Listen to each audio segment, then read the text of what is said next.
to E-Town News, जहां आपको मिलेगा daily dose of Bollywood news, fashion trends, TV and social media से जुड़े हर update. A show which gives you the day's lowdown of all the best happenings in the world of glamour. तो इंतजार किस बात का? Let's take a look at today's headlines. क्या सलमान खान अब अपनी फिल्म्स के साथ करना चाहते हैं एक्सपेरिमेंट? क्यों जानवी कपूर की लेटेस्ट बीच पिक्चर्स बनी talk of the town? Neena Gupta ने जूम से की कैंडिड कॉन्वर्सेशन. क्या सलमान खान ने मान ली है अपने डैड सलीम खान की एडवाइस? क्या फिल्म राधे को लेकर मिले क्रिटिसिज्म के बाद सलमान खान अपनी फिल्म चॉइसेस को लेकर सोचने पर हो गए हैं मजबूर? क्या Salman Khan commercial entertainer films के साथ साथ मीनिंगफुल स्क्रिप्ट्स की कर रहे हैं तलाश? हाल ही में सलमान खान की फिल्म राधे को मिले बैकलैश के बाद सलमान खान के डैड सलीम खान ने कहा था कि Radhe was not a great film.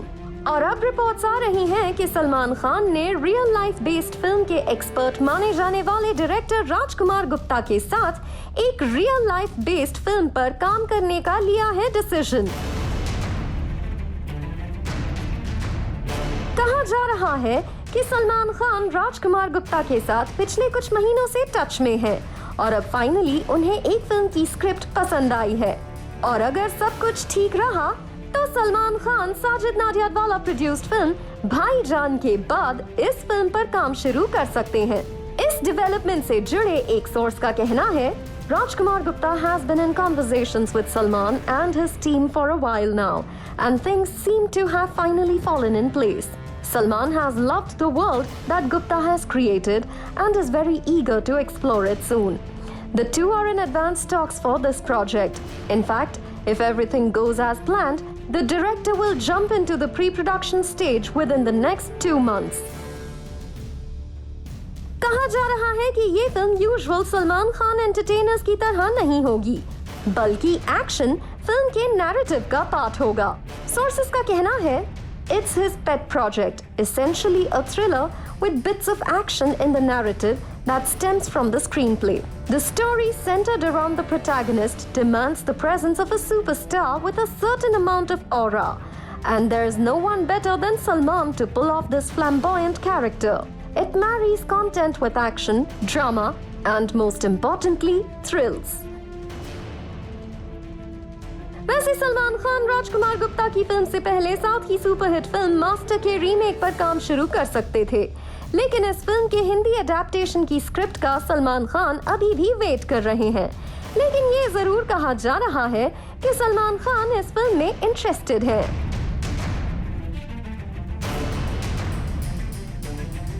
आपको बता दें, राजकुमार गुप्ता ने नो वन किल्ड जेसिका और रेड जैसी एंटरटेनिंग फिल्म्स को डायरेक्ट किया है. ऐसे में सलमान खान के साथ उनका कोलैबोरेशन हो सकता है truly entertaining.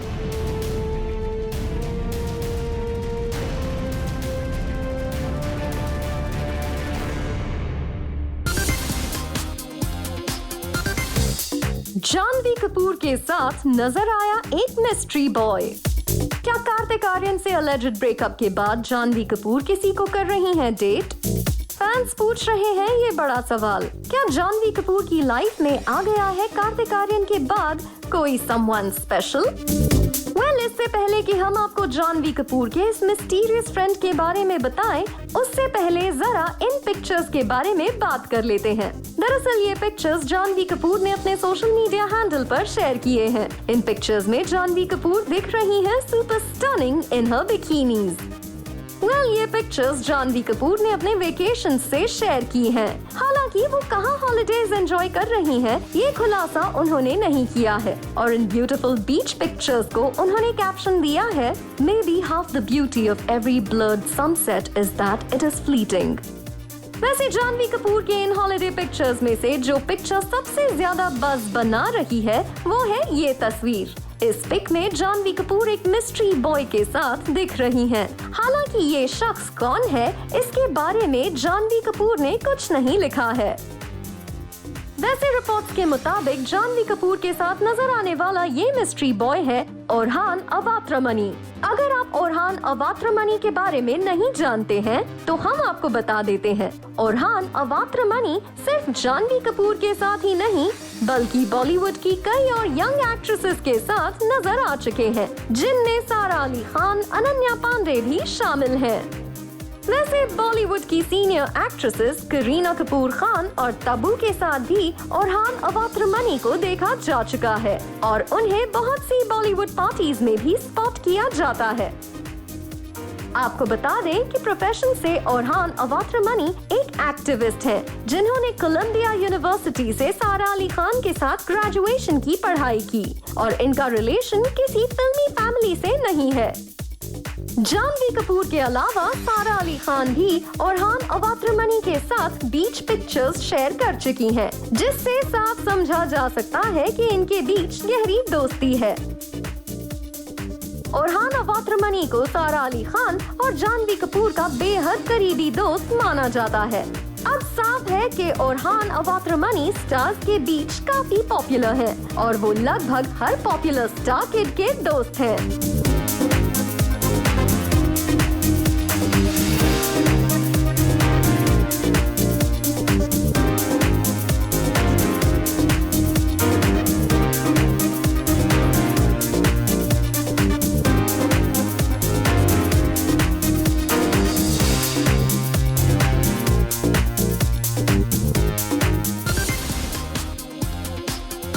Hello everyone, my name is Rudrani and welcome to Speak Easy.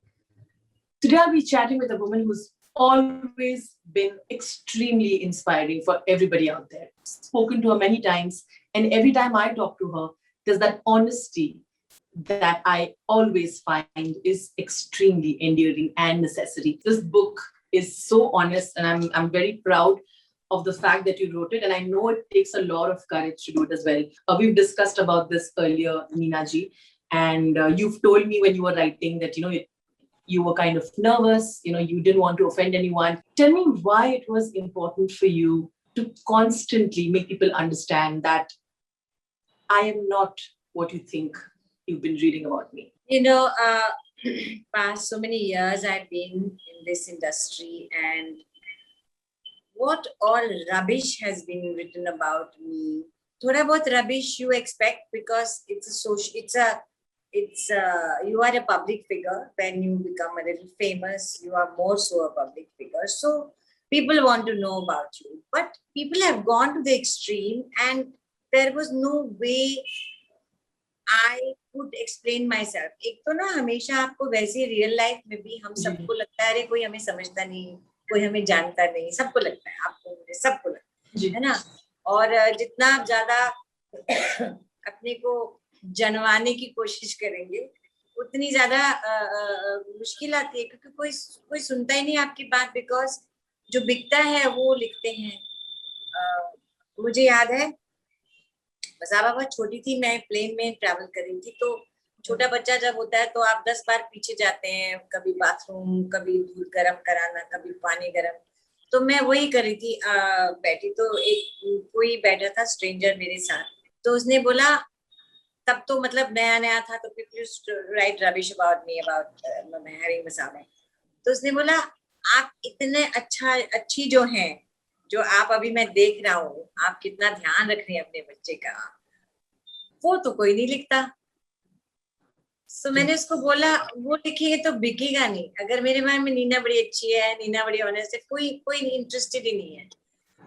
तो मैं एक लिमिट तक पहुंच गई थी जहां फिर मैंने सोचा छोड़ो, भाड़ में गया, नहीं लिखते हैं जो लिखे, मुझे नहीं फर्क पड़ता, मेरा काम अच्छा है तो काम से लोग मुझे जानते हैं। पर फिर भी कहीं there was this thing inside my heart which used to pain because of the rubbish which the media was writing about me, and I have been wanting to tell them that I am not that, I am something else. फिर मैंने कहा क्यों बताऊं, क्या जरूरत है। फिर lockdown में लगा कि बता ही देती हूँ। Lockdown I was thinking a lot, and I said, what will I lose? As it is, they write bad things about me. So if I write a book where I tell nice things about me, क्या चला जाएगा मेरा?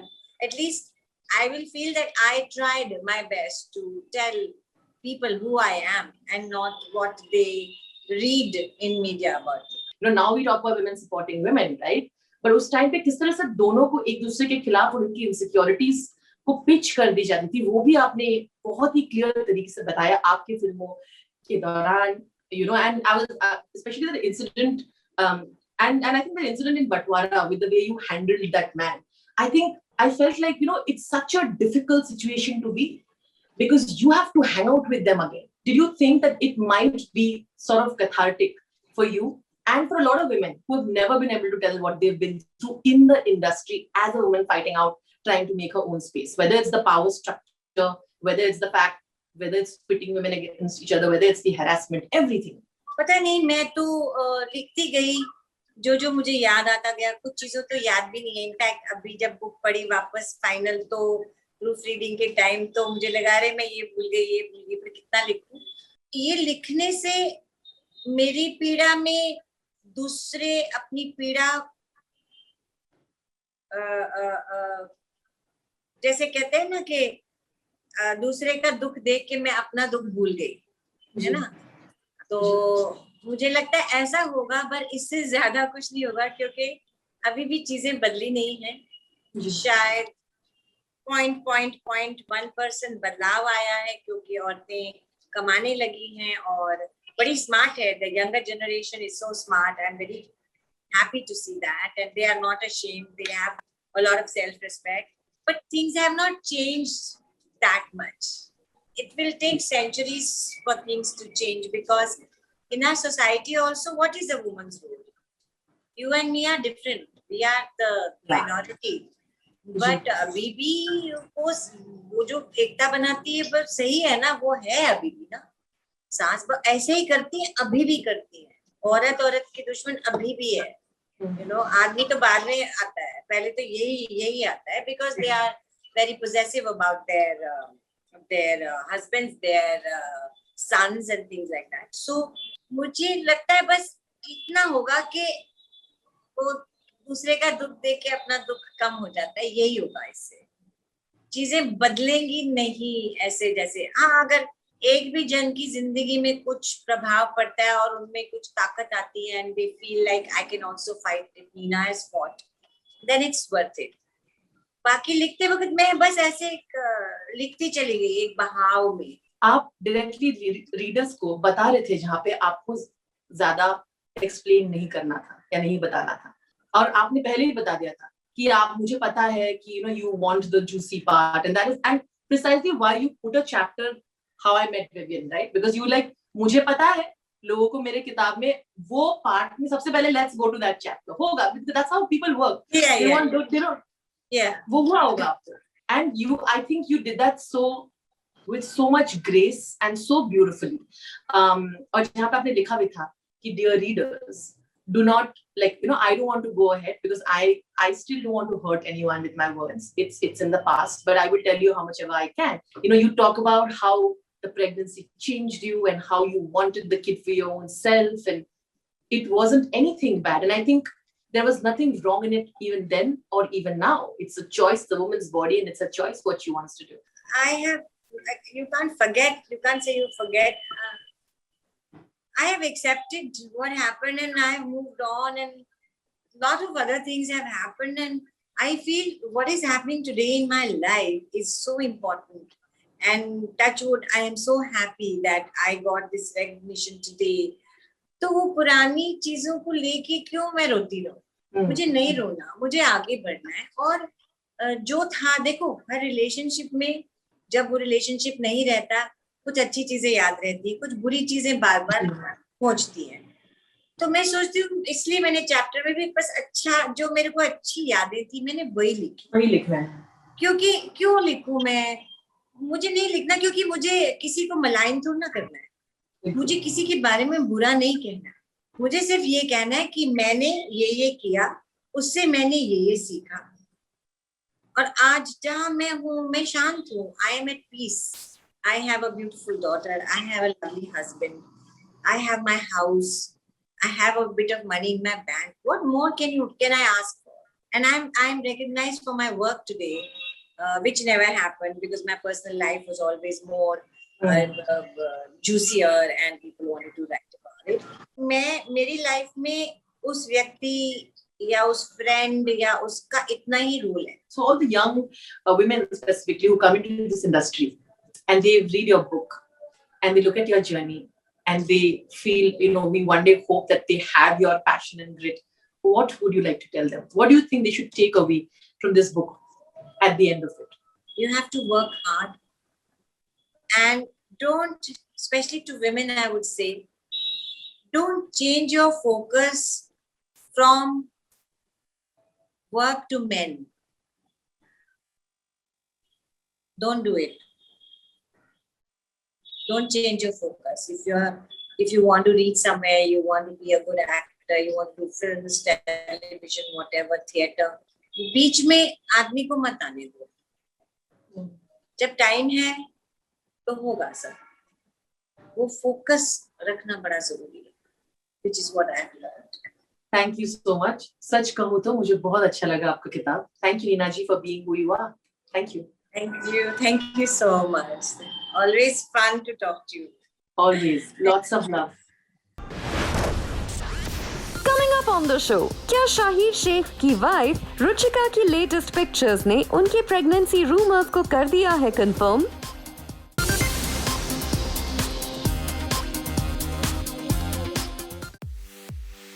Actor Sonu Sood और politician Zeeshan Siddiqui की बढ़ सकती हैं मुश्किलें.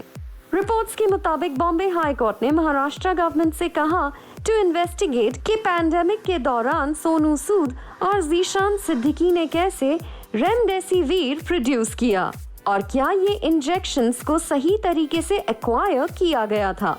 रिपोर्टेडली कोर्ट ने कहा है these people, celebs, projected themselves as some kind of messiah without verifying if the drugs were spurious or if the supply was legal. In this case, we ask the state government to scrutinize their actions.